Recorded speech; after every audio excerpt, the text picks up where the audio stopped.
మీరు గమనించారో లేదో అండి, ఇంతకుముందు నేను అంత బాగా రెడీ అయ్యేదాన్ని కాదు స్కూల్కి. అంటే ఎందుకంటే అండి అక్కడ నాకు నచ్చేది కాదు అసలు.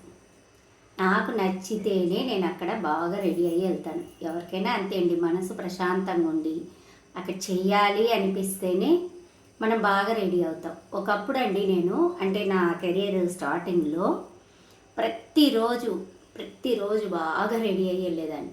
అక్కడ కొంతమంది పేరెంట్స్ బయట వచ్చి నిలబడేవాళ్ళు అనమాట. అంటే ఈరోజు ఆ మేడం ఏ చీర కట్టుకొచ్చింది అని. శారీస్ రోజుకొక శారీ ఇట్లా చాలామంది ఫాలో అవుతారు టీచర్స్.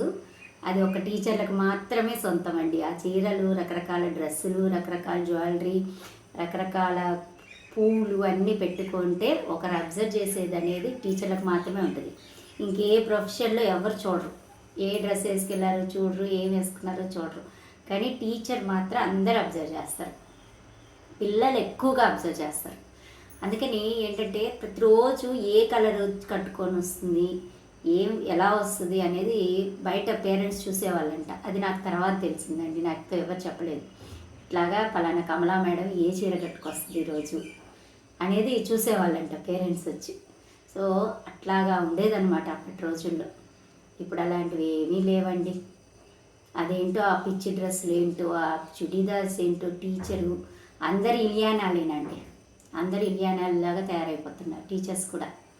బీటెక్ వాళ్ళు ఎప్పుడైతే ఎంటర్ అయ్యారో టీచింగ్ ఫీల్డ్లో డ్రెస్ కోడ్ మొత్తం మార్చేశారండి. పద్ధతిగా జడేసుకోవాలి టీచరు, జుట్టు విరబోసుకోకూడదు. ఇప్పుడు అందరు విరబోసుకోవడమేనండి.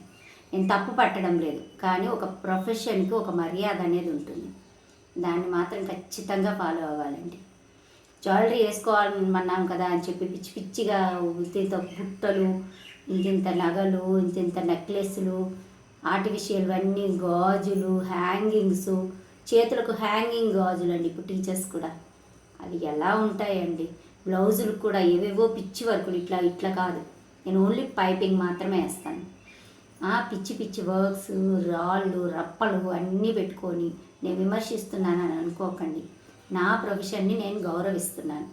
మీరు గుర్తుపెట్టుకోండి, నా ప్రొఫెషన్ని నేను గౌరవిస్తున్నాను. నేను ఒకరిని విమర్శించడం లేదు, ఒకరిని ఎత్తి పొడవడం లేదు, ఎవరిని నేను ఏమీ అనడం లేదు.